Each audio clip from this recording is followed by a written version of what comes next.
अस्सलाम वालेकुम मेरी जान। तो इस वीडियो में मेरा बेटा हमने एनएमडी कैट का सिलेबस फिजिक्स का 2021 का डिस्कस करना है। थॉरली डिस्कस करेंगे, चैप्टर वाइज भी देखेंगे कौन कौन से टॉपिक्स इंपॉर्टेंट हैं इसमें, उसकी बात भी करेंगे। तो मेरा बेटा सबसे पहले एनएमडी कैट फिजिक्स 2021 में हमें सबसे पहले ये देखनी है कि पीएमसी की वेबसाइट ने या पीएमसी ने हमें जो सिलेबस दिया है वो कितना दिया है मेरा बेटा। लेकिन इस वक्त आपको ये चीज़ जरूर पता होनी चाहिए कि आपके पास बायोलॉजी है, केमिस्ट्री है, फिजिक्स है, इंग्लिश है और लॉजिकल रीजनिंग है। उसके बाद मेरी जान अगर हम बात करें तो अगर वेटेज के लिहाज से मेरा बेटा सबसे पहले बात करेंगे तो ये चीज़ क्लियर कर लें मेरा बेटा कि आपके पास बायो के 68 एमसीक्यूज हैं जो 32% बनती है, 26.5 केमिस्ट्री और फिजिक्स की परसेंटेज है। और हमारे पास जो फिजिक्स के एमसीक्यूज आएंगे वो टोटल 56 आएंगे। अब मेरा बेटा क्योंकि हमारे पास टोटल 56 एमसीक्यूज आएंगे तो हमें उसमें ये चीज़ देखनी है कि कौन सी चीज़ हमारे पास डिफिकल्ट आती है और कौन सी चीज़ मुश्किल आती है, कौन सी हार्ड आती है और कौन सी इजी आती है और कौन सी मॉडरेट आती है। मेरा बेटा हमारे पास मेरे बच्चे अकॉर्डिंग टू द पीएमसी जो परसेंटेज के लिहाज से मेरा बेटा बात की जाएगी, हम टाइप्स ऑफ क्वेश्चंस भी बड़े ऊपर बात करेंगे। तो लेकिन मेरी जान ये जरा क्लियर कर लीजिएगा अपने माइंड में कि हमारे पास जो क्वेश्चंस हैं मेरा बेटा वो 12 ऐसे क्वेश्चंस होंगे जो कि इजी होंगे, 13 ऐसे क्वेश्चंस होंगे जो कि मॉडरेट होंगे मेरा बेटा, सॉरी 13 लिख दिए, 33 एमसीक्यूज ऐसे होंगे जो कि मॉडरेट होंगे और 11 ऐसे एमसीक्यूज होंगे जो कि हमारे पास हार्ड होंगे। लेकिन अगर मैं इन दोनों की बात करूं, इजी और मॉडरेट की, तो हमारे पास टोटल 5 एमसीक्यूज बड़े इजीली क्लियर किया जा सकते हैं, बहुत इजी स्टडी के साथ भी इजी और मॉडरेट को अगर देखा जाए। सो मेरी जान इजी और मॉडरेट का तो आपको मेरे बच्चे पता चल गया, लेकिन क्वेश्चंस की टाइप्स क्या होगी, किस किस तरह के क्वेश्चंस आएंगे उसके ऊपर भी तो मेरा बेटा बात करनी है। जैसे मैंने आप लोगों के सामने कुछ लिखा भी हुआ है इजी और मॉडरेट के बारे में, उसको भी आप जरा गौर से देखें तो आपको सारी चीजें कुछ हद तक क्लियर हो भी जाएंगी मेरा बेटा। वो चीजें क्लियर क्या है कि आपके पास पहले क्वेश्चन तो आ जाते हैं मेरा बेटा मेमोरी और नॉलेज बेस्ड क्वेश्चन। अब जो पहला पॉइंट है मेमोरी और नॉलेज बेस्ड क्वेश्चन का, इसका मतलब क्या मेरा बेटा, मेमोरी और नॉलेज बेस्ड क्वेश्चन में साइड इंफॉर्मेशन आ जाती है प्लस बुक की जो लाइंस होती है मेरा बेटा वो आ जाती है, जैसे कि डेफिनेशन में से कोई ना कोई चीज पूछी जा सकती है। उसके बाद मेरे बेटे अगर आप गौर करें तो आपके पास लिखा हुआ है जी कॉन्सेप्ट बेस्ड। अब कॉन्सेप्ट बेस्ड क्वेश्चन किस तरह के होते हैं मेरा बेटा, कॉन्सेप्ट बेस्ड क्वेश्चन मेरे बेटे अब सबको कॉन्सेप्ट से ये चीज क्लियर होती है। अगर मैं वही बात करता हूँ कि आप लोगों को वैसे इजीली कॉन्सेप्ट की बात करता हूँ कि लाइट रे एंटर होती है रे से डेंसर मीडियम में, तो उसकी स्पीड में, उसकी वेवलेंथ में और फ्रीक्वेंसी में क्या फर्क पड़ता है, इस तरह के क्वेश्चन किए जा सकते हैं। खैर फ्रीक्वेंसी सेम रहती है मेरा बेटा, मीडियम चेंज करने से उसमें कोई फर्क नहीं पड़ता। उसके बाद मेरा बेटा आपके सामने लिखा हुआ है ऑर्डर बेस्ड क्वेश्चन। अब ऑर्डर बेस्ड क्वेश्चन मेरा बेटा किस तरह के होते हैं, ऑर्डर बेस्ड क्वेश्चन में जैसे कि आप लोगों ने इलेक्ट्रोमैग्नेटिक वेव्स का स्पेक्ट्रम पूरा पढ़ा हुआ है। अब आपसे क्वेश्चन में ये पूछा जा सकता है जनाब आप इलेक्ट्रोमैग्नेटिक स्पेक्ट्रम को फ्रीक्वेंसी और वेवलेंथ के लिहाज से असेंडिंग ऑर्डर में बता दें या फिर आप उसको डिसेंडिंग ऑर्डर में बता दें, इंक्रीजिंग या डिक्रीजिंग इसका मतलब होता है मेरे बच्चे, उसमें आप ये चीज क्लियर कर दें। उसके बाद मेरा बेटा आपके पास आ जाते हैं ग्राफ्स और डायग्राम्स। अब मेरी जान ग्राफ और डायग्राम आप सबको बड़े अच्छे से पता है कि लास्ट टाइम भी एक क्वेश्चन किया गया था कि फर्ज करें अगर कोई ऑब्जेक्ट एक मतलब डिस्प्लेसमेंट के बारे में था, डायग्राम में ये बनी हुई थी कि अगर ऑब्जेक्ट ए से अपनी जर्नी स्टार्ट करता है दोबारा फिर ए पे आ जाता है तो उसका डिस्प्लेसमेंट मेरा बेटा क्या होगा, जीरो, क्योंकि पोजीशन में किसी किस्म का कोई चेंज नहीं आया। इसी तरह मेरा बेटा अगर मैं बात करूं ग्राफ्स और डायग्राम्स में तो आपसे स्ट्रेस और स्ट्रेन के ग्राफ भी पूछे जा सकते हैं, ओमिक नॉन ओमिक डिवाइसेस के बारे में ओहम्स लॉ के बारे में जो क्वेश्चंस हैं वो बन सकते हैं। इसी तरह मेरा बेटा न्यूमेरिकल टाइप के कुछ क्वेश्चंस भी आते हैं। अब न्यूमेरिकल का मतलब क्या है, न्यूमेरिकल में जो सबसे इंपॉर्टेंट चीज ये होती है कि आपको डेटा प्रोवाइड होता है, गिवन डेटा होता है, आपने ये एनालिसिस करना होता है ये किस चैप्टर से क्वेश्चन है, फिर किस चैप्टर के बाद किस टॉपिक से है और किस टॉपिक में कौन से जो फार्मूलाज हैं वो इस्तेमाल होंगे, तो आप इसको बड़ी इजीली कवर अप कर सकते हो। तो अब आप आते हैं 56 एमसीक्यूज में। मैंने अभी आपको बताया था 45 एमसीक्यूज का जो हमारा टारगेट है पहले तो वो क्लियर होना चाहिए। अब मैं कंटेंट वाइज बात करता हूं मेरे बेटे कि किस किस तरह के कंटेंट जो हमें है वो प्रोवाइड किए गए हैं। सबसे पहले तो मेरे बेटे आपको पता है कि फोर्स एंड मोशन की बात की गई है जी, आप लोगों के सामने स्क्रीन पे बिल्कुल क्लियर हो रहा है। अब मेरे बच्चे अगर आप force and motion, work and energy, अगर आप फोर्स एंड मोशन से थर्मोडायनेमिक्स तक बात करें, यहां तक जहां मैंने हाईलाइट किया हुआ है, तो ये मेरा बेटा आपके पास कंप्लीट फर्स्ट ईयर है। और इलेक्ट्रोस्टैटिक से ऑनवर्ड न्यूक्लियर फिजिक्स तक ये आपके पास मेरा बेटा सेकेंड ईयर आ रही है। और अगर मैं नंबर ऑफ चैप्टर्स की बात करूं तो 5 चैप्टर्स मेरा बेटा आपके फर्स्ट ईयर से हैं और 8 चैप्टर मेरी जान आपके सेकेंड ईयर से लिए गए हैं। ठीक हो गया मेरा बेटा। अब हमें ये चीज देखनी है कि हमारे फोर्स एंड मोशन में, वर्क एंड एनर्जी में, rotation, circular motion, waves, thermodynamics में कौन सी चीजें इंपॉर्टेंट हैं, कौन सी चीजें इंपॉर्टेंट नहीं है, एमसीक्यू किन टॉपिक से सबसे ज्यादा बनते हैं और किस तरह के एमसीक्यूज बनते हैं, हम हमने चैप्टर वाइज मेरा बेटा डिस्कस करते हैं। तो सबसे पहले मैं लर्निंग आउटकम्स में अगर देखूं फोर्स एंड मोशन की, तो सबसे इंपॉर्टेंट टॉपिक मेरा बेटा अगर यहाँ पे देखा जाए तो वो डिस्प्लेसमेंट टाइम ग्राफ बनता है। ठीक हो गया मेरा बेटा। उसके बाद अगर आप गौर करें तो ये चीज आपको वाज़ेह हो जाएगी कि डिस्प्लेसमेंट टाइम और यहां तक जहां तक ग्राफ आता है तो ये हमारा एक लेक्चर बनता है। जैसे कि आप लोगों ने अगर हमें ज्वाइन किया होगा तो आपको डेली बेस पे ये बात पता चल जाएगी कि हम किस तरह अपने जो कंटेंट है उसको कवर अप करते हैं। अब डिस्प्लेसमेंट टाइम ग्राफ का जो टॉपिक है वो एफएससी में इतना प्रॉपर नहीं है जितना ओ और ए लेवल्स की बुक में, लेकिन आप लोगों को मेरे लेक्चर में ये सारी चीज वाज़ेह क्लियर हो जाएगी। अब मेरे बच्चे हम साथ साथ ये भी देखें डिस्प्लेसमेंट, वेलोसिटी और एक्सेलरेशन में क्वेश्चन की सेंस क्या होगी, लाइक क्वेश्चन किस तरह से मेरा बेटा बन सकता है। अब क्वेश्चन इस तरह से बन सकता है कि इनमें सबसे ज्यादा जो क्वेश्चंस होंगे मेरा बेटा वो आपके कॉन्सेप्ट से ज्यादा, देखिए पहले ये चीज क्लियर होनी चाहिए कि आपकी बुक का चैप्टर नंबर 3 और तकरीबन 100% पूरा चैप्टर ही आ जाता है इसके अंदर, जितना कंटेंट आपके सामने लिखा हुआ है। इसमें कॉन्सेप्ट बेस्ड से ज्यादा आपके मेरा बेटा लर्निंग के जो क्वेश्चंस आएंगे मेमोराइज या मेमोरी बेस्ड क्वेश्चंस होंगे। और Newton's law of motion, third law of motion या जितने भी लॉज ऑफ मोशन है ये हमारा सेकंड लेक्चर बन जाता है और इसमें सबसे ज्यादा क्वेश्चन मेमोरी बेस्ड हो सकते हैं अगर मैं फर्स्ट लॉ ऑफ मोशन की बात करूं। उसके बाद सेकंड लॉ ऑफ मोशन की मैथमेटिकल फॉर्म है F net force is equal to M A, इससे न्यूमेरिकल बेस्ड क्वेश्चन भी मेरा बेटा आ सकता है। फर्स्ट लॉ ऑफ मोशन में मेमोरी बेस्ड क्वेश्चन आ सकता है। थर्ड लॉ ऑफ मोशन मेरा बेटा जो कि हमारे सामने आता है इसमें हम ये कहते हैं action and direction are equal in magnitude but opposite in direction. So मेरे बच्चे यहां से ये चीज पूछी जा सकती है कि ऑब्जेक्ट बैलेंस रहेगा या नहीं बैलेंस रहेगा। तो मेरे बेटे आप सबको पता है कि नेट फोर्स की वजह से मेरा बेटा जो आपके पास या Newton third law of motion में एक्शन रिएक्शन फोर्सेस की वजह से ऑब्जेक्ट बैलेंस नहीं रहता। उसके बाद मेरे बच्चे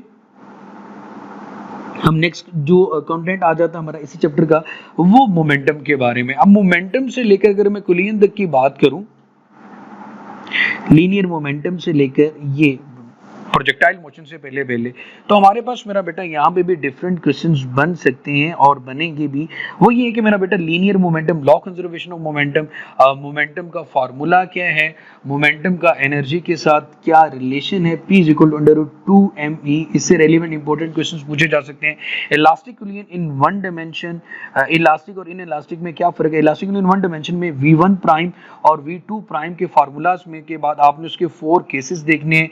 वेलोसिटी कब इंटरचेंज होते हैं, वेलोसिटी कब इंटरचेंज नहीं होती। और उसके बाद जो बड़ा मशहूर जमाना टॉपिक माना जाता है मेरा बेटा वो आपका प्रोजेक्टाइल मोशन का पोर्शन आ जाता है। प्रोजेक्टाइल मोशन के टॉपिक में जब किसी ऑब्जेक्ट को एक स्पेसिफिक हाइट से थ्रो किया जाता है, आप कहते हैं मेरा बेटा कि उसकी horizontal velocity through the whole journey same रहती है, वर्टिकल वेलोसिटी इंक्रीज करती रहती है, Vx में कोई चेंज नहीं आता, जिसकी वजह से इसका हॉरिजॉन्टल एक्सेलरेशन भी मेरा बेटा आपके पास 0 होता है। Vertical acceleration due to gravity वो g के इक्वल आता है। एक हॉरिजॉन्टल डिस्टेंस vt आता है जबकि वर्टिकल डिस्टेंस 1/2 gt स्क्वायर के इक्वल आ जाता है। इसी तरह मेरे बेटे आप लोगों ने ये चीज बतानी होती है कि जनाब आपके पास मैक्सिमम हाइट पे वेलोसिटी और एक्सेलरेशन के दरमियान जो एंगल होता है मेरा बेटा वो 90 डिग्री आ रहा होता है। उसके बाद मेरे बेटे आपने ये चीज भी बतानी थी वो कि आपके पास यहाँ पे जो कैरेक्टरिस्टिक ऑफ प्रोजेक्टाइल इसमें time of flight, maximum height, range की बात कर लेते हैं कि किस एंगल पे जो आपकी रेंज है वो मैक्सिमम होती है, तो मेरा बेटा आपको पता है 45 डिग्री पे रेंज आपके पास मैक्सिमम आती है थी मेरा बेटा। इसी तरह मेरा बेटा 90 डिग्री पे जो हाइट है मेरा बेटा वो मैक्सिमम आ रही होती है। इसी तरह मेरी जन टाइम ऑफ फ्लाइट का जो फार्मूला है वो आपसे पूछा जा सकता है, और आपके पास ये चीज़ भी पूछी जा सकती है मेरा बेटा कि जनाब हाइट और रेंज में जो रिलेशनशिप है वो भी आप बताएं। तो मेरा बेटा एक तो राइट जो रेंज और हाइट है वो 76 डिग्री पे इक्वल होती हैं। आप एक क्वेश्चन रेंज के बारे में ये भी पूछा जा सकता है कि रेंज 4 टाइम ऑफ हाइट कब होती है, तो मेरा बेटा वो 45 डिग्री के एंगल पे 4 टाइम ऑफ हाइट होती है। आप इसको अप्लाई भी कर सकते हैं। इसी तरह मेरा बेटा एक फार्मूला होता है H is equal to GT² divided by 8। अब कुछ फार्मूलाज आपने अपने स्पेसिफिक जो नॉर्मल क्लासेस उनमें ये चीज़ें पढ़ी होती हैं, लेकिन बाकी जब आप हमारे लेक्चर को देखेंगे, हमारे चैनल को सब्सक्राइब करेंगे और हमारे जो पेड सेशन उसमें इंक्लूड होंगे, तो मेरा बेटा आपको ये सारी चीज़ें कॉन्सेप्चुअली क्लियर भी हो जाएंगी। तो ये तो मेरा बेटा हमारा चैप्टर नंबर 3 था। इसी तरह मेरा बेटा हमने ये भी देखना है कि चैप्टर नंबर 4 में जो नेक्स्ट हमारे पास जो चैप्टर आ रहा है मेरा बेटा, इसकी मैं लर्निंग आउटकम्स में नहीं जा रहा, डायरेक्ट हम लोग कंटेंट्स को डिस्कस करते हैं। तो मेरे बेटे नेक्स्ट हमारे पास आ जाता है work and energy. Work energy है, काइनेटिक एनर्जी है, पोटेंशियल एनर्जी है, और ग्रेविटेशनल पोटेंशियल एनर्जी का टॉपिक आ जाता है, पावर का टॉपिक आ जाता है मेरे बच्चे। सो इसमें मेरा बेटा देखते हैं कि इसमें किस तरह की क्वेश्चनिंग की जाती है, किस तरह के सवाल पूछे जाते हैं। तो पहली बात तो मेरा बेटा आप लोगों को ये चीज़ क्लियर होनी चाहिए कि आपका ये चैप्टर नंबर जो आपकी बुक का मेरा बेटा चैप्टर नंबर 4 है वो है ये। अब सबसे पहले वर्क में आप लोगों ने ये बड़े अच्छे से पढ़ा था कि वर्क हमने देखा bye constant force, by variable force. Variable force का अगेन जो वर्क कैलकुलेट करने के लिए हम इंटरवल मेथड यूज करते हैं, या फिर मेरा बेटा हम ग्राफिकल मेथड यूज करते हैं। और फिर हम ये देखते हैं कि मेरा बेटा ग्राफिकल मेथड में हम देखा था कि कंजर्वेटिव फील्ड में work independent of path followed होता है मेरे बच्चे। जो वर्क वहां पे आ रहा होता है ड्यू टू ग्रेविटी mgh के इक्वल आ रहा होता है मेरे बेटे, क्योंकि हमें वेरिएबल फोर्स से अगर वर्क कैलकुलेट करना या तो उसे इंटरवल्स में डिवाइड करना होगा या फिर उसके लिए ग्राफिकल मेथड यूज करते हैं मेरा बेटा। उसके बाद मेरी जान हमारे पास एनर्जी का जो पोर्शन आ जाता है वो एनर्जी से लेकर काइनेटिक एनर्जी, पोटेंशियल एनर्जी और ग्रेविटेशनल पोटेंशियल एनर्जी का पोर्शन आ जाता है। वर्क एनर्जी प्रिंसिपल आता है जो चेंज इन काइनेटिक एनर्जी के इक्वल भी आ जाता है, या फिर चेंज इन पोटेंशियल एनर्जी के इक्वल आता है मेरा बेटा वर्क एनर्जी प्रिंसिपल। और एब्सोल्यूट पोटेंशियल एनर्जी ये रिलेशनशिप हमें पता होना चाहिए, -Gmm/r आ जाता है मेरी जान। उसके बाद मेरे बेटे इसी के साथ एस्केप वेलोसिटी का फार्मूला जो कि इंपोर्टेड है √2gr के इक्वल होता है, या फिर हम लिखते हैं मेरा बेटा Gm/r की वैल्यू। उसके बाद मेरा बेटा हमारे पास बहुत इंपॉर्टेंट पोर्शन जो कि टॉपिक पावर से भी क्वेश्चन जो किए जा सकते हैं मेरा बेटा, वो ये है कि पावर के डिफरेंट फार्मूला, जैसे कि आपको ये बड़े अच्छे से पता है कि पावर का फार्मूला होता है वर्क डिवाइडेड बाय टाइम। उसी के बाद मेरा बेटा वर्क जो होता है मेरे बच्चे वो work change in kinetic energy के इक्वल भी आता है, और work change in potential energy के इक्वल भी आता है। सो हमें ये चीज़ पता होनी चाहिए कि work in change in kinetic energy किसके इक्वल आएगा मेरा बेटा,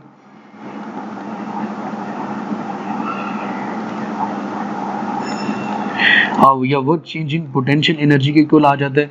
पावर के डिफरेंट फार्मूलाज मेरे बच्चे हमारे पास बन जाते हैं।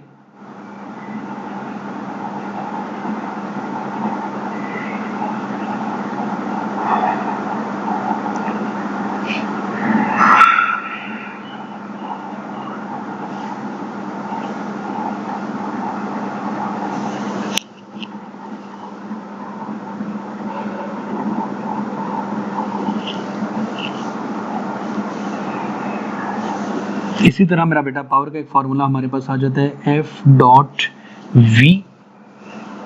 ये भी बहुत इंपॉर्टेंट फार्मूला है और इससे रेलिवेंट भी क्वेश्चन मेरा बेटा किए जाते हैं, पूछे जाते हैं।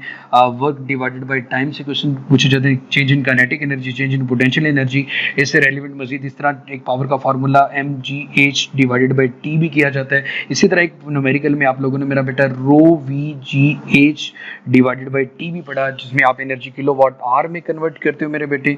उसके बाद मेरा बेटा आपसे जो क्वेश्चन किए जा सकते हैं, explain the work done against the friction भी आ जाता है मेरा बेटा, जो कि इसकी लर्निंग आउटकम्स में उन्होंने दिया हुआ है, तो मैं इसको जरा आपके सामने हाईलाइट भी कर देता हूँ। सो मेरी जान यहाँ से क्वेश्चन भी मेरा बेटा पूछे जा जाते हैं। Work done against the friction आ जाता है, और work done against the friction में मेरा बेटा आपने पढ़ा कि वर्क एनर्जी mgh - fh आ जाता है मेरा बेटा। तो ये चीज़ हमें देखनी होती है। और और ये है चैप्टर नंबर 4। और इसी के बाद मेरा बेटा अब हम मेरा बच्चा नेक्स्ट जो चैप्टर है उसके बारे में बात करते हैं। अब जो नेक्स्ट चैप्टर है मेरा बेटा वो बहुत इम्पोर्टेंट भी है और बहुत मज़ेदार भी है, और उसके लर्निंग ऑब्जेक्टिव्स मेरा बेटा आपके सामने है। तो मैं तो यही कोशिश कर रहा था कि आपको डायरेक्ट उसके टॉपिक्स से ही जो चीज़ है वो क्लियर कर दूं, जैसे कि एंगुलर डिस्प्लेसमेंट है, रेवोल्यूशन है, डिग्री है, तो ये सारी चीज़ें आ जाती। तो मेरे बेटे अगर मैं बात करूँ सेंट्रीपिटल फोर्स तक, यहाँ तक मेरे बेटे जो सबसे इंपॉर्टेंट चीज आप लोगों ने मेरा बेटा याद रखनी है वो एंगुलर क्वांटिटीज हैं, जैसे एंगुलर डिस्प्लेसमेंट है, एंगुलर वेलोसिटी है, या फिर एंगुलर एक्सेलरेशन है। इनके आपस में जो रिलेशनशिप है, S equal to r theta आ जाता है, V equal to r omega आ जाता है, A इक्वल टू मेरा बेटा आर अल्फा आ जाता है। और आप सबको ये बड़े अच्छे से पता होना चाहिए कि इन फार्मूलाज में, इन क्वांटिटीज के दरमियान जब कोई ऑब्जेक्ट सर्कुलर पाथ में मूव करता है तो हर एक पॉइंट पे हर एक पार्टिकल की एंगुलर डिस्प्लेसमेंट, एंगुलर वेलोसिटी और एंगुलर एक्सेलरेशन जो कि मेरा बेटा आपके पास यूनिफॉर्म रहता है। तो सेम यूनिफॉर्म का मतलब, या फिर ये कह सकते हैं कि सेम रहते हैं। ये कुछ की पॉइंट्स है जो कि मेरा बेटा आप लोगों के जहन में होने चाहिए कि थीटा जो कि एंगुलर डिस्प्लेसमेंट, एंगुलर वेलोसिटी और एंगुलर एक्सेलरेशन ये यूनिफॉर्म रहते हैं। फिर मेरे बेटे आपको ये चीज़ भी बड़े अच्छे होना पता है कि 1 रेवोल्यूशन मेरा बेटा 360 डिग्री के इक्वल होती है।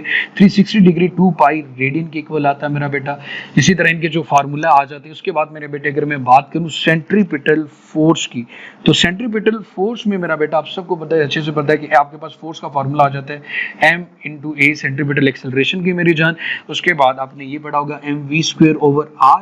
इसी फार्मूले को अगर देखा जाए तो एम आर ओमेगा स्क्वायर के इक्वल भी आता है, एम वी ओमेगा के इक्वल भी आता है। इसी तरह अगर मैं सेंट्रीपिटल एक्सेलरेशन की बात करूं तो मेरे बच्चे वो वी स्क्वायर ओवर आर के इक्वल भी आता है, आर ओमेगा स्क्वायर के इक्वल भी आता है और वी ओमेगा के इक्वल भी आता है। क्योंकि मेरे बच्चे जब आपसे क्वेश्चन पूछा जाता है तो डेफिनेटली उसके आपके पास कुछ स्पेसिफिक टर्म्स भी दे सकते हैं, तो आपने इन स्पेसिफिक टर्म्स के अंदर से मेरा बेटा या स्पेसिफिक वैल्यूज के साथ उस न्यूमेरिकल को सॉल्व भी करना होता है। इसी तरह मेरा बेटा एक बहुत इंपॉर्टेंट जो क्वेश्चन है वो पूछा जाता है, जैसे कि यहाँ पे लास्ट में लिखा हुआ है फोर्स कॉजेज सेंट्रीपिटल एक्सेलरेशन के बाद एक सर्कल के अंदर जब एक ऑब्जेक्ट को मूव करवाया जाता है सर्कुलर पाथ के अंदर, तो सर्कुलर पाथ में उसकी टेंशन के बारे में जो क्वेश्चंस हैं वो किए जाते हैं। बहुत से एमसीक्यूज आपने देखा होगा, सर्कुलर पाथ में जब ऑब्जेक्ट को मूव किया जाता है तो उसकी टेंशन के बारे में कि किस पॉइंट पे टेंशन की वैल्यू क्या होगी मेरे बच्चे, उसको डिस्कस करते हैं टेंशन इन अ स्ट्रिंग।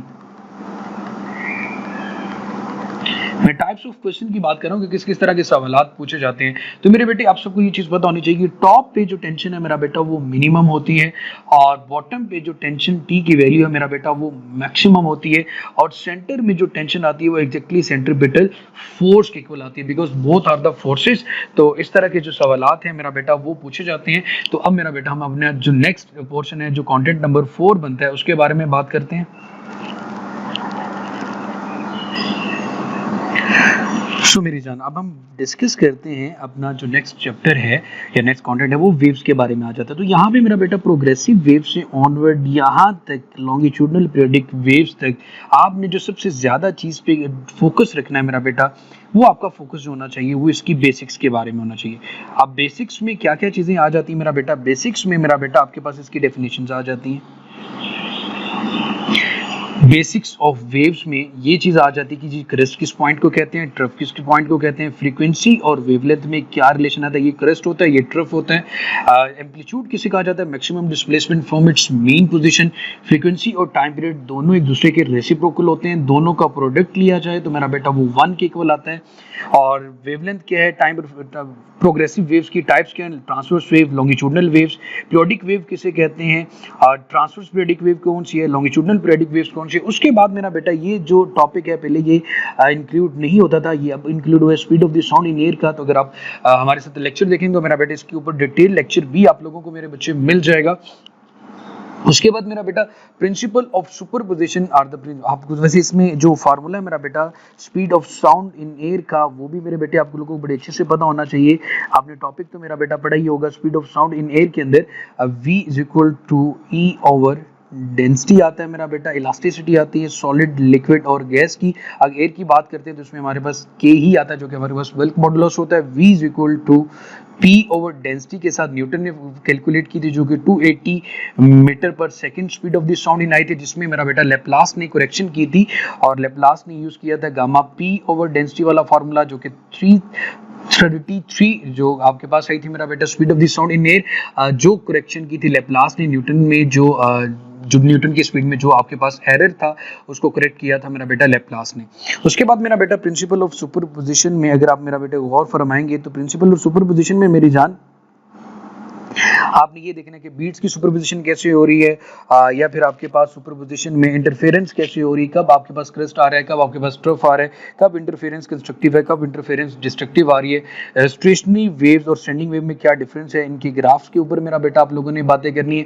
उसके बाद मेरे बच्चे आपने stationery waves in stress string का जो फार्मूला है V = E over M, यहाँ से मोस्टली लोगों से क्वेश्चन किया जाता है कि मैस का यूनिट क्या होगा, तो वो कहते हैं किलोग्राम, लेकिन यहाँ पे जो किलोग्राम पर मीटर यूनिट की यूज करते हैं, यहाँ पे जो मैस है वो मैस पर यूनिट लेंथ होता है, तो इसका यूनिट किलोग्राम पर मीटर बनता है। उसके बाद मेरा बेटा इसकी वेवलेंथ के जो formula lambda L n = 2L over n या Fn = n V over 2L आ जाता है, या फिर NF1 इक्वल आ जाती है। तो मेरे बेटे ये फार्मूला आप लोगों ने मेरे बच्चे से यूज करनी। उसके बाद डॉपलर इफेक्ट आ जाता है, और डॉपलर इफेक्ट से रेलिवेंट जो क्वेश्चन बार बार, वैसे आपके स्मार्ट सिलेबस के ऐसा नहीं, लेकिन इसमें से जो बार बार क्वेश्चन किया गया वो यही है कि अगर सोर्स ऑब्जर्वर की तरफ जाता है तो मेरा बेटा क्या फार्मूला होगा, या ऑब्जर्वर सोर्स की तरफ आता है तो क्या फार्मूला मेरा बेटा होगा। उसके बाद इसकी जो एप्लीकेशंस हैं उसमें से क्वेश्चंस किए जा सकते हैं कि जी अगर आपके पास आप स्टार अर्थ की तरफ ट्रेवल करता है तो कौन सा शिफ्ट आएगा, या अर्थ स्टार की तरफ ट्रेवल करती है तो कौन सा शिफ्ट आएगा। स्टार अर्थ की तरफ ट्रेवल शिफ्ट करता है तो मेरा बेटा ब्लू शिफ्ट आती है, और अगर मेरा बेटा स्टार अवे चला जाता है अर्थ से तो मेरा बेटा उस वक्त आपके पास रेड शिफ्ट आ रही होती है। तो ये मेरा बेटा इस चैप्टर में जो इम्पोर्टेंट पोर्शन था वो हम लोगों ने डिस्कस कर लिया। अब मेरी जान हम अपना जो नेक्स्ट पोर्शन है उसके बारे में मेरा बेटा डिस्कस कर दें। इसके लर्निंग आउटकम्स की तरफ जाने की खैर जरूरत नहीं, वो हम लोगों ने पहले ही बात कर ली मेरा बेटा।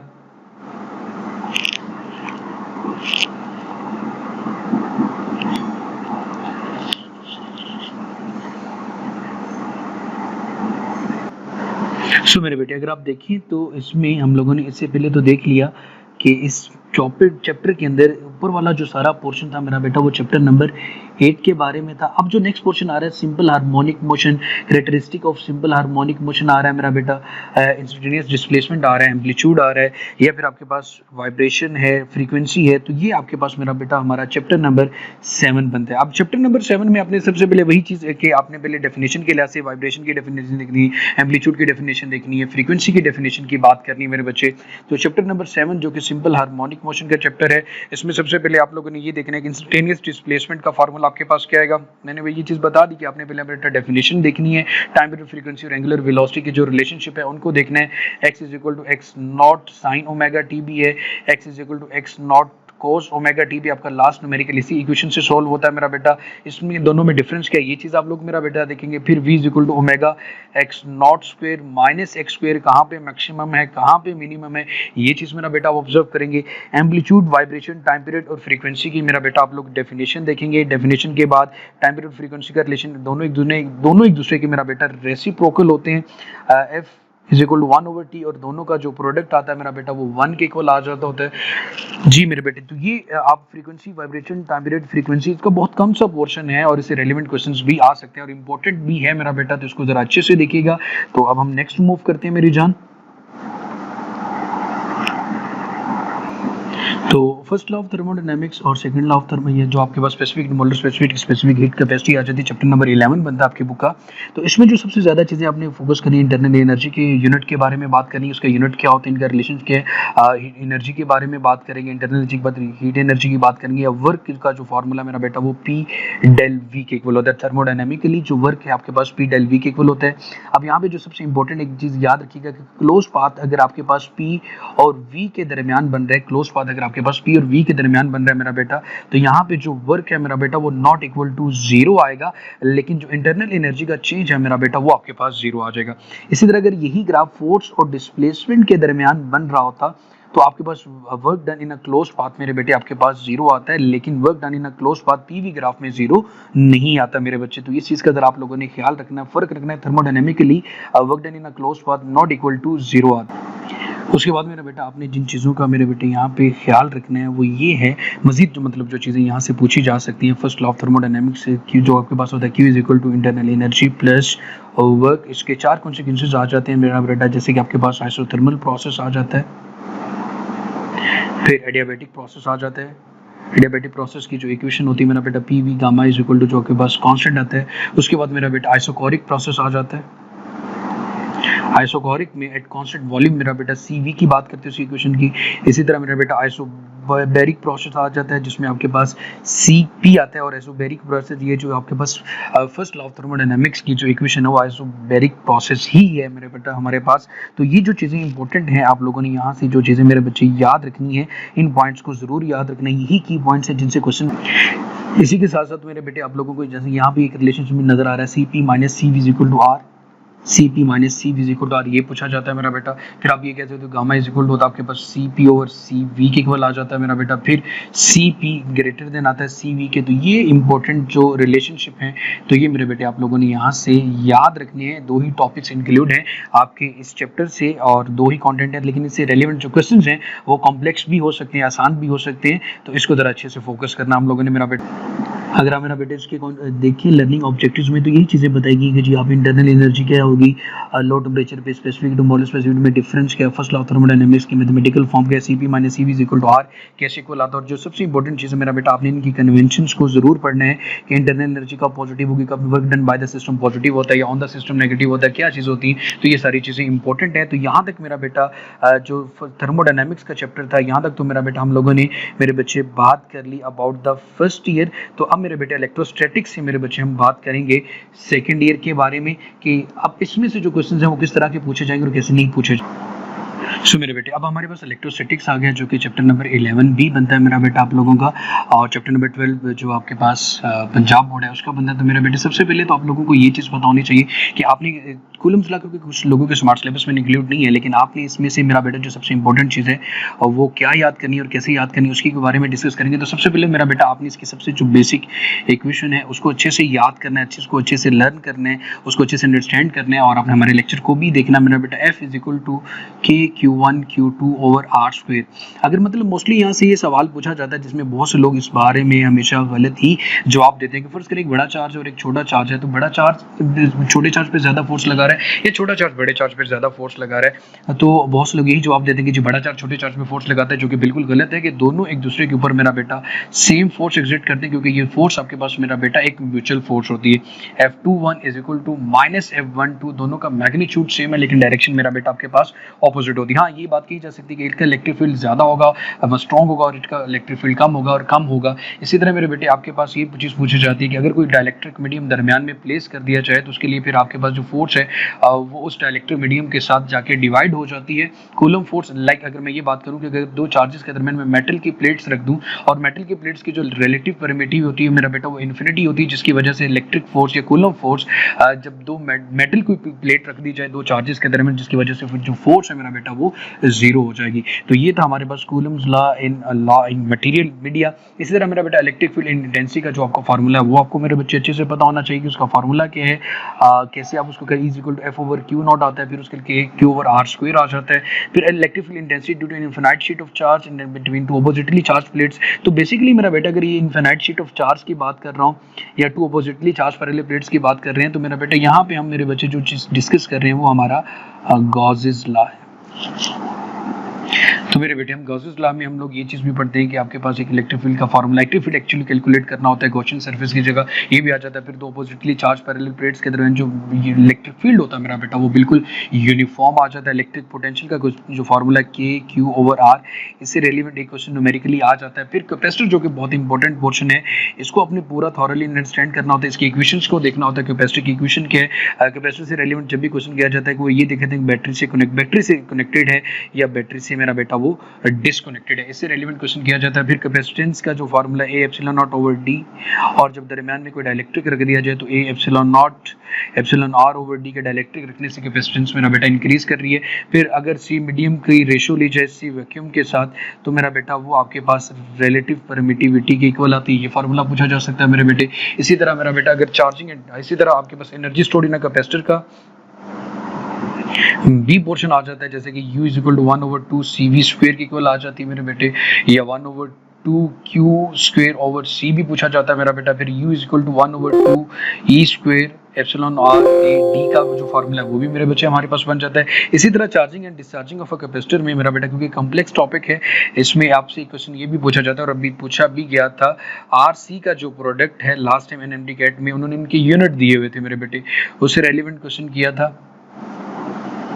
RC is equal to T आता है तो वहां पे लिखा होता ohm farad is equal to मेरे बेटे सेकंड होता है। इसी तरह इंडक्टेंस और रेजिस्टेंस के जो रेशियो लीजिए तो वो भी T के इक्वल आती है। तो मेरे बच्चे ये भी इससे रेलिवेंट जो क्वेश्चन है वो पूछे जा सकते हैं। इसी तरह मेरा बेटा 1/RC अगर किया जाए 1/RC तो मेरा बेटा वो फ्रीक्वेंसी के इक्वल आता है। तो ये इलेक्ट्रोस्टैटिक के पोर्शन से जो इंपॉर्टेंट चीजें मेरा बेटा वो आप लोगों ने करनी है। अब हम अपना जो नेक्स्ट चैप्टर है उसको मेरा बेटा अब मेरे बच्चे हम बात करते हैं अपना जो यूनिट नेक्स्ट है करंट इलेक्ट्रिसिटी का। उसमें सबसे पहला जो टॉपिक है वो Ohm's law V is equal to IR। ये सबसे इंपॉर्टेंट टॉपिक अगर मैं मेरा बेटा बात करूँ जिससे रेलिवेंट हर दफ़ा जो सवाल है वो पेपर में पूछा जाता है। ग्राफ इसका V is equal to IR का ग्राफ आपने देखना है मेरा बेटा। अगर डायरेक्टली बात करूँ तो ये ग्राफ भी आता है। फिर रजिस्टर के जो कम्बिनेशन है मेरा बेटा इनसे रेलिवेंट क्वेश्चन जरूर किया जाता है मेरा बेटा। सीरीज और पैरेलल कम्बिनेशन को आपने अच्छे से पढ़ना है, अच्छे से डिस्कस करना है। कब आपके पास वोल्टेज की वैल्यू डिफर करती है, कब करंट की वैल्यू मेरा बेटा सेम होती है, इससे रेलिवेंट हर दफा क्वेश्चन पूछा जाता है। फिर मेरा बेटा R is equal to rho L over A, dimension change करने से रेजिस्टेंस में फर्क पड़ता है या नहीं फर्क पड़ता। फिर उसके बाद मेरा बेटा इफेक्ट ऑफ टेम्परेचर आ जाता है जिसकी इक्वेशन आपके पास RT minus R0 over R0 TB होती है। अल्फा इसे टेम्परेचर कोफिशिएंट कहते हैं। ये मेरा बेटा पॉजिटिव टेम्परेचर कोफिशिएंट भी होता है, ये नेगेटिव टेम्परेचर कोफिशिएंट भी होता है। अगर रेजिस्टेंस बढ़ने से टेम्परेचर या टेम्परेचर के बढ़ने से रेजिस्टेंस बढ़ रही है, ऐसा मेटल्स में होता है, ये पॉजिटिव टेम्परेचर कोफिशिएंट है। लेकिन अगर रेजिस्टेंस और टेम्परेचर का आपस में इनवर्स रिलेशन आ रहा है जो कि सेमीकंडक्टर में होता है मेरा बेटा, तो ये आपके पास यहाँ पे नेगेटिव टेम्परेचर कोफिशिएंट आएगा। उसके बाद मेरे बेटे आपके पास इंटरनल रेजिस्टेंस ऑफ सप्लाई, जो सप्लाई है या बैटरी है, उसको समझने के लिए आपको EMF का जो पूरा टॉपिक है मेरा बेटा उसको अच्छे से समझना होगा। डेल W ओवर Q, इसमें आप बैटरी को चार्ज कर रहे होते तो VT प्लस IR या terminal potential difference is equal to minus IR के इक्वल कैसे आता है। फिर मेरे बेटे हमारे पास यूनिट पावर का जो formula P is equal to VIR, VI या फिर I स्क्वायर R आ जाता है, या फिर मेरे बच्चे V स्क्वायर ओवर R आता है। फिर मेरे बेटे यहाँ से क्वेश्चन किया जाता है कि 220 वोल्टेज पावर है, अगर 110 वोल्टेज कर दी जाए तो कितनी पावर कंजम्पशन होगी, ये फार्मूला आ जाता है। फिर मेरा यूनिट ऑफ इलेक्ट्रिकल एनर्जी और किलोवाट आवर आ जाते हैं। तो किलोवाट आवर आपने चैप्टर नंबर 4 में पढ़ा था कि एनर्जी का यूनिट है 1 किलोवाट 3.6 मल्टीप्लाई बाय 10 जॉल के इक्वल होता है, या 3.6 मेगा जॉल के इक्वल होता है। इनसे बिल की जो कैलकुलेशन होती है, घरों में जो बिल आता है बिजली का, वो कैसे कैलकुलेट किया जाता है, उसको मेरे बच्चे इस टॉपिक से इजीली कवर अप किया जा सकता है। तो करंट इलेक्ट्रिसिटी में जो सबसे इंपॉर्टेंट पोर्शन जिस पे आपने जो सबसे ज्यादा मेरी जान फोकस करना है वो मेरा बेटा आपका ओहम्स लॉ है। ओहम्स लॉ के बाद इसके जो कॉम्बिनेशन है रेजिस्टर्स के, इनके ऊपर सबसे ज्यादा फोकस करना है। इसके ऊपर ज्यादा फोकस करना है मेरा बेटा। किलोवाट आवर से रेलेवेंट क्वेश्चन पूछा जा सकता है, इसके ऊपर मेरा बेटा सबसे ज्यादा आप लोगों ने मेरे बच्चे फोकस करना है।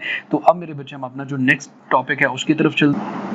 तो नेक्स्ट हमारे पास जो मेरा बेटा टॉपिक आ जाता है वो इलेक्ट्रोमैग्नेटिज्म का। तो इलेक्ट्रोमैग्नेटिज्म में अगर देखा जाए तो कुछ ज्यादा टॉपिक है। मैग्नेटिक फील्ड है, मैग्नेटिक फ्लक्स डेंसिटी है और मैग्नेटिक फ्लक्स है। डिफाइन मैग्नेटिक फ्लक्स के यूनिट की बात करनी है, कॉन्सेप्ट करना है कि आपके पास डॉट प्रोडक्ट कैसे आता है, कब मैक्सिमम होगा, कब मिनिमम होगा, इसके फोर्स का मेरा बेटा क्या फार्मूला। तो बड़ा आसान है, कुछ इसमें ऐसे कुछ मुश्किल चीज नहीं है मेरे बेटे। इसको तो मैं ये कह सकता हूँ F is equal to ILB, और इससे रेलिवेंट न्यूमेरिकल प्रॉब्लम भी आ सकती है। बी किसके इक्वल होता है, इसको मैग्नेटिक फील्ड भी कहते हैं, मैग्नेटिक फील्ड डेंसिटी भी कहते हैं। और इसके सीजीएस सिस्टम भी पूछे जा सकते हैं, यूनिट पूछा जा सकता है, न्यूटन पर मीटर या एम्पेयर इनवर्स आता है। ये इसको हम मेरा बेटा देखें तो टेस्ला के इक्वल भी आता है, और 1 टेस्ला की बात की जाए तो 10⁻⁴ गॉस के इक्वल भी आता है। उसके बाद मेरा बेटा आपके पास मैग्नेटिक फील्ड लाइंस एरिया में किस तरह एंटर्ड होती हैं। तो एरिया वेक्टर और मैग्नेटिक फील्ड लाइन में कब आपके पास जो फ्लक्स की वैल्यू है वो मैक्सिमम होगी और कब फ्लक्स की वैल्यू मिनिमम होगी। फ्लक्स आपके पास डॉट प्रोडक्ट आ रहा होता है B डॉट A का, तो आपको बड़े अच्छे से पता है कि B एक cos थीटा के इक्वल आएगा।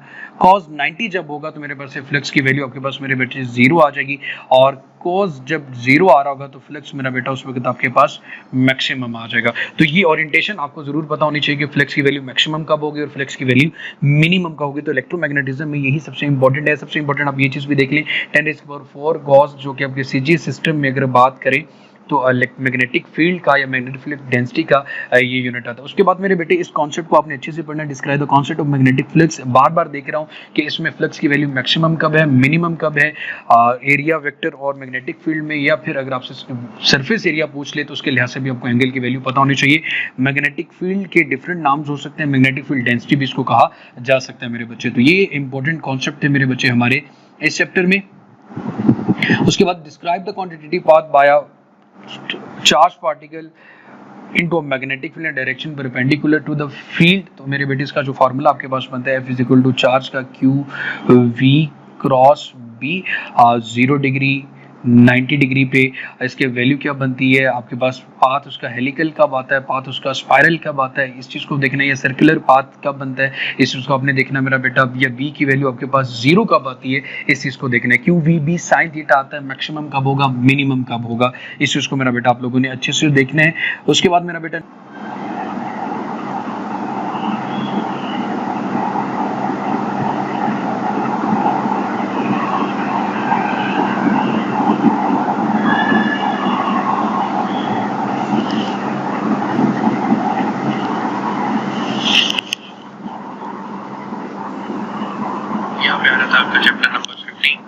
यहाँ पर आप फिर उसी तरह इलेक्ट्रोमैग्नेटिक इंडक्शन, फैराडेज लॉ और फैराडेज लॉ के साथ साथ आप मोशनल ईएमएफ अब दरमियान में लिखा नहीं हुआ, लेकिन आपको मोशनल ईएमएफ पढ़ना पड़ेगा फैराडेज लॉ तक पहुँचने के लिए। तो यहाँ पर सिंपल जो Faraday's law is equal to minus N del phi by del T, ये आपके पास मोस्ट फंडामेंटल लॉ है कि whenever there is a rate of change in magnetic flux with respect to light there will be a reduce EMF. अब ये reduce होने का negative sign उसको कौन कवर करेगा, लेट्स फाइंड दैट वाला है, let's find the conservation of electric वाला इतना सा लॉ आ गया सर।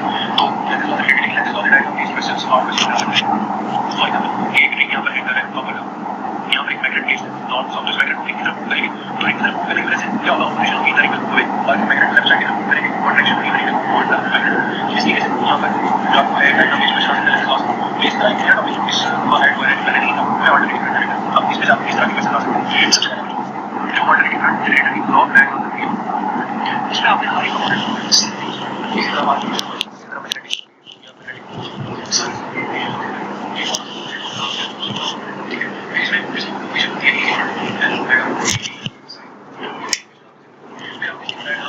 इसमें पॉइंट दिया है और पी के दरमियान एंगल को देखा जाता है, वो पूरी डायग्राम आपने अंडरस्टैंड करनी है। फिर इसमें मैक्सिमम ईएमएफ की इक्वेशन आपने जेम रखनी है, maximum EMF E not and omega A. इसमें एंगुलर वेलोसिटी के कांसेप्ट को चेंज करके बहुत से क्वेश्चन और एमसीक्यूज बनाए जा सकते हैं। आपको डायरेक्ट इक्वेशन भी पूछी जा सकती है, that the equation of maximum EMF in alternating current generator, तो नवाब का वर्ड क्या कर सकते हैं। फिर आगे बात ट्रांसफार्मर पर, तो ट्रांसफार्मर में क्या करें, इसकी कंस्ट्रक्शन पढ़ें, इसका स्टेप अप और स्टेप डाउन का रिलेशन पढ़ें। फिर transformation ratio Vs over Vp is equal to Ns over Np is equal to Ip over Is, ये बात ध्यान में रखें। ट्रांसफार्मर से जी सवाल जो आते हैं वो कहते हैं आइडियल ट्रांसफार्मर क्या होता है, तो आपको भी पता है कि ट्रांसफार्मर के लिए input power output power equal होगी, और अगर नॉन आइडियल होगा तो आउटपुट पावर जो होगी वो less than the input power होगी। ये सवाल अब तक ट्रांसफार्मर से आ चुका है। फिर ट्रांसफार्मर के लॉसेस को जरूर पढ़ें, एडी करंट लॉस होता है, इसी तरह मैग्नेटिक हिस्टैरिसीस लॉस होता है, ये दो लॉसेस पढ़ें, एडी करंट लॉस क्यों होता है, हिस्टैरिसीस लॉस क्यों होता है, इन लॉसेस को कम करने का तरीका है वो पढ़ें, उससे मेमोरी बेस्ड क्वेश्चन आ सकते हैं। जीरो होता है, तो इस तरीके से तमाम तर चीजों को कवर अप करना आपने।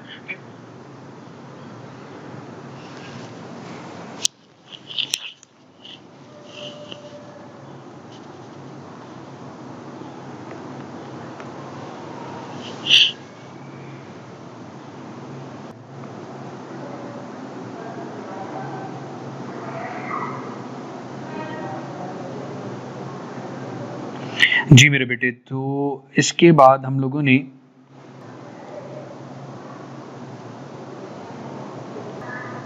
मेरे बच्चे चैप्टर नंबर 15 इलेक्ट्रोमैग्नेटिक इंडक्शन में सबसे इंपॉर्टेंट आपने ईएमएफ, मोशनल ईएमएफ को जरूर पढ़ना है, जो कि फैराडे लॉ को समझने के लिए जरूरी है। फैराडे लॉ आपके पास क्या, rate of change of flux, इसे क्यों कहा जाता है फादर ऑफ इलेक्ट्रोमैग्नेटिक इंडक्शन का, क्योंकि चेंज इन फ्लक्स या फिर मैग्नेटिक फील्ड का चेंज या फिर एरिया का चेंज इन जनरल कहा जाता है कि वो आपके पास फ्लक्स का चेंज होता है, जिसकी वजह से ईएमएफ इंड्यूस होती है। लेंजेस लॉ के बारे में जो क्वेश्चन किया जाता है कि इसे law of conservation of energy है या manifestation of the law of conservation of energy है। और एक टॉपिक जो पहले इंक्लूड नहीं था वो एसी जनरेटर का है, करंट इलेक्ट्रिसिटी का, जो इससे पहले शामिल नहीं था मेरे बेटे, तो वो इस दफा शामिल सो मेरे बच्चे यहाँ तक अगर आप लोग ऑब्जर्व करेंगे देखेंगे तो आपको ये चीज़ क्लियर हो जाएगी। करंट इलेक्ट्रिसिटी या जनरेटर के बारे में जो क्वेश्चन मेरा बेटा पूछा जा सकता है वो यही होता है कि भाईजान आप इसकी इक्वेशन बताएं। नवाब साइन थीटा इसकी इक्वेशन है। मैक्सिमम के लिए आपने नवाब का लफ्ज़ याद रखना है मेरा बेटा। कब मैक्सिमम होगा? साइन 90 पे मैक्सिमम आता है। उसकी वेव फॉर्म आपके पास इस तरह आ जाती है। उसके बाद मेरे बच्चे ट्रांसफार्मर से क्वेश्चन पूछा जाता है, उसकी कंस्ट्रक्शन क्या है और इसकी ट्रांसफॉर्मेशन रेशियो क्या है मेरा बेटा। नंबर ऑफ टर्न्स के साथ इसका डायरेक्ट रिलेशन आ रहा है। प्राइमरी और सेकेंडरी करंट के साथ इन्वर्स रिलेशन आता है। आइडियल ट्रांसफार्मर में जो क्वेश्चन पूछा गया है कि इनपुट पावर और आउटपुट पावर की बिल्कुल इक्वल आती है।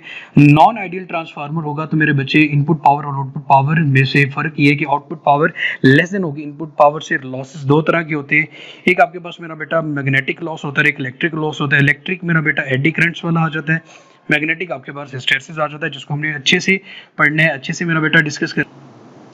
सो मेरी जान उसके बाद हमारे पास इलेक्ट्रॉनिक्स आ जाता है। इलेक्ट्रॉनिक्स में एक टॉपिक है जो कि रेक्टिफिकेशन का है और यही स्मार्ट सिलेबस का हिस्सा भी था। लेकिन मेरे बेटे इसको सबसे पहले आपने इसके में जो पीएन जंक्शन है उसको अच्छे से अंडरस्टैंड करोगे तो ही रेक्टिफिकेशन की समझ आएगी। उसके बाद मेरा बेटा आपको बड़े अच्छे से पता है कि हाफ वेव रेक्टिफिकेशन है और मेरा बेटा आपके पास फुल वेव रेक्टिफिकेशन है।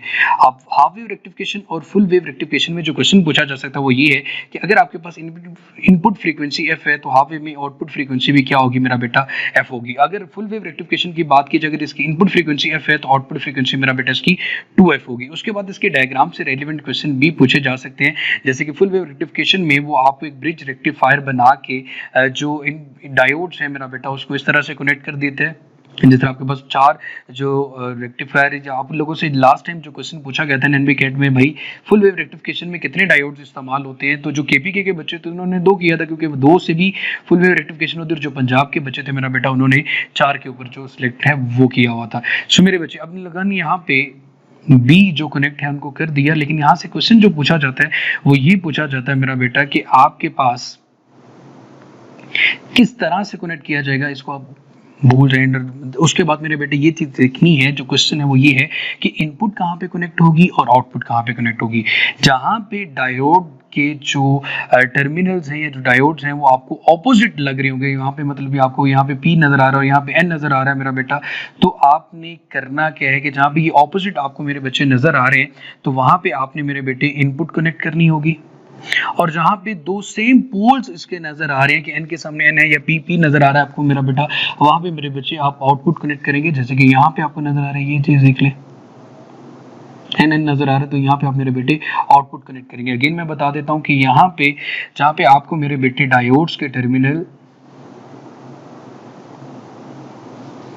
ऑपोजिट नजर आते हैं, जैसे कि मतलब n के सामने p आ जाता है और p के सामने n आ जाता है, तो वहां पे मेरा बेटा आप इनपुट कनेक्ट करते हैं। लेकिन यहाँ पे दोनों एक दूसरे के आमने सामने आ जाते हैं मेरा बेटा, तो वहां पे मेरी जान आप लोगों ने इसकी आउटपुट को कनेक्ट करना है।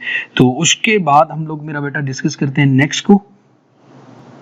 उसके बाद मेरा बेटा हमारे पास जो नेक्स्ट टॉपिक आ रहा है वो डॉन ऑफ मॉडर्न फिजिक्स है, जिसमें लिखते हुए जैसे कि आप लोगों के सामने काफ़ी कंजूसी की गई है, explain the model of light in terms of photon with particle energy. तो इसके डिफरेंट फार्मूलाज को आपने जहन में रखना है, उनको अच्छे से अंडरस्टैंड करना है, जिसमें मेरा बेटा हमारे पास E = HF फार्मूला कहा जाता है। मैं थोड़ा सा इसको लाइट कर दूं। उसके बाद मेरा बेटा Hc/λ इसका फार्मूला आ जाता है। इसके बाद मेरा बेटा NhC/λ आ जाता है। इसके बाद 1240 electron volt divided by lambda भी इसका फार्मूला आ जाता है। फिर number of photons per unit time भी पूछेंगे, जो हमारे पास P lambda divided by Hc के कुल आते हैं, तो आपको इनकी वैल्यूज याद होनी चाहिए। फिर उसके बाद इसको फोटोन को model of light in terms of photon with particular energy को समझने के लिए यहाँ पे आपको फोटो इलेक्ट्रिक इफेक्ट को अच्छे से समझना होगा। E minus work function is equal to kinetic energy के इक्वल आता है। फिर मेरा बेटा आपने ये देखना है कि थ्रेशोल्ड फ्रीक्वेंसी किसे कहते हैं, फिर आपको देखना है कि वर्क फंक्शन किसे कहते हैं मेरा बेटा।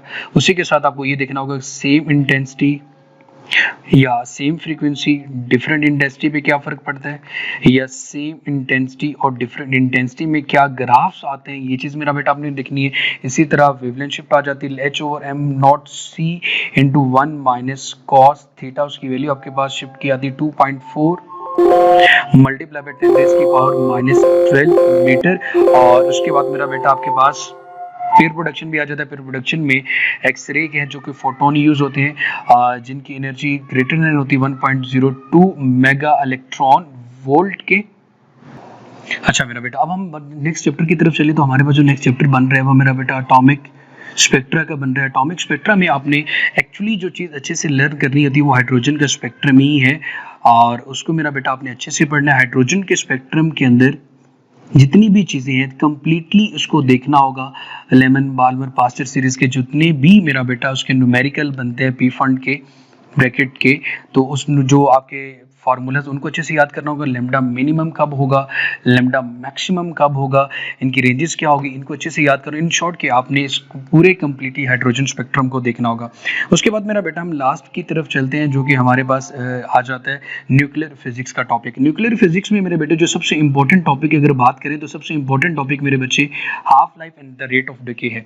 उससे पहले मेरा बेटा आपके सामने है स्पॉन्टेनियसली जो कि डिस्कस किया जा रहा है, स्पॉन्टेनियस रैंडम न्यूक्लियर डिके। इसमें एक्चुअली आप लोगों ने किसी चीज़ के बारे में डिस्कस करना होता है। इसमें आपने अब जो चीज़ पढ़नी होती है मेरा बेटा वो ये होती है कि अल्फा बीटा और गामा रेस पे क्या फ़र्क पड़ता है। अल्फा बीटा और गामा रेस पे क्या फ़र्क पड़ता है मेरे बच्चे। जब अल्फा बीटा और गामा की एमिशन होती है इसे हम रेडियो एक्टिविटी या नेचुरल रेडियो एक्टिविटी भी कहते हैं। अनस्टेबल एलिमेंट जब कन्वर्ट होते हैं स्टेबल में या पेरेंट अनस्टेबल डॉटर न्यूक्लियर में जाता है। उसके बाद मेरे बेटे अल्फा बीटा की वजह से एजी में क्या फ़र्क पड़ा, बीटा की वजह से एजी में क्या फ़र्क पड़ा, या गामा की वजह से एजी में क्या फ़र्क पड़ता है। अल्फा किसे कहते हैं, बीटा किसे कहते हैं और गामा किसे कहते हैं। फिर मेरा बेटा हाफ लाइफ में लॉज ऑफ रेडियो एक्टिविटीज आ जाते हैं। उसके बाद मेरे बेटे इसका जो डिके कांस्टेंट है उसका जो आपके पास यूनिट आ जाता है पर सेकंड। मेरे बेटे ये जरूर पूछा जाता है डिके कांस्टेंट लैम्डा, यहाँ पे डिके कांस्टेंट है और इसका यूनिट पर सेकंड आता है। और इस दफ़ा केपीके की बुक में जो एनुअल पेपर हुआ है अहमदाबाद बोर्ड का उसमें भी ये क्वेश्चन पूछा गया था मेरा बेटा। उसके बाद ये एक एक्टिविटी है जिसमें एन लैम्डा के इक्वल आती है। कैसे इसके इक्वल प्रूफ आए आपको सिलेबस में या लेक्चर में मिल जाएगा। 2019 में मेरा बेटा एनएमडी कैट के सिलेबस में ये चीज़ पूछी गई थी मेरे बेटे। उसके बाद मेरी जान आपके पास मेरा बेटा ये चीज़ देखी जाती है कि यार क्वेश्चन डिफरेंट किए जाते हैं कि जी आपके पास इतना ओरिजिनल सैंपल 100 ग्राम है तो इतना टाइम इतनी हाफ लाइफ गुजरने के बाद वो किसके इक्वल आएगा। तो मेरा बेटा दो फार्मूला होते हैं, n is equal to n not divided by 2 की पावर n, या फिर n इज इक्वल टू आ रहा होता है मेरा बेटा हाफ लाइफ जो आपके पास टाइम गुजर गया lapse time divided by half life. तो इस पे आपके पास जो डिटेल लेक्चर है मेरा बेटा वो मिल जाएंगे। फिर आपके पास मेरे बेटे इनके यूनिट्स क्या हैं उनके बारे में डिस्कस करना है, इनका बायोलॉजिकल इफेक्ट्स क्या हैं और कहाँ पे इनके यूजेस की यूज है, कहाँ कहाँ पे इस्तेमाल हो रहा है। जैसे थायराइड ग्लैंड के लिए इस्तेमाल किया जाता है आयोडीन 131 का। तो ये मेरे बच्चे जो आप लोगों को अभी कंप्लीट डिटेल बताई एनएमडी कैट फिजिक्स की मेरा बेटा, ये आपके पास कंप्लीट डिटेल के थॉरोली अगर आप चलेंगे तो मेरा बेटा आपको बहुत फ़ायदा होगा। और अगर आप अपनी लाइव सेशन के लिए कंप्लीट सेशन के लिए हमारे साथ ज्वाइन होना चाहते हैं तो 0331961158 पे आपने कांटेक्ट करना है। हमारे लाइव और रिकॉर्डेड दोनों लेक्चर्स अवेलेबल होंगे डेली बेसिस पे मेरा बेटा। आपके टेस्ट भी होंगे जिसमें पुराने जो पास्ट पेपर्स में आए हुए क्वेश्चंस हैं उनके बारे में भी डिस्कस किया जाएगा, टॉपिक भी डिटेल में पढ़ा जाएगा। तो सारे सब्जेक्ट्स की और प्लस टेस्ट सेशन की जो फ़ी है वो ओनली 10,000 पे, जिसमें आपको नोट्स भी मिलेंगे, जिसमें आपको लेक्चर्स भी मिलेंगे और जिसमें मेरा बेटा आपका जो टेस्ट सेशन भी होगा। इवन कि अगर मैं सिर्फ टेस्ट सेशन की मेरा बेटा बात करूं तो टेस्ट सेशन की फीस सिर्फ और सिर्फ 5,000 रुपए है। So wish you good luck, खुश रहें, आबाद रहें। और अभी तक अगर आपने हमारा चैनल सब्सक्राइब नहीं किया हुआ तो एमएमए नज़ीर चैनल को जरूर सब्सक्राइब कर लें। अल्लाह ताला आप सबका हामी नासिर हो। अल्लाह हाफिज़।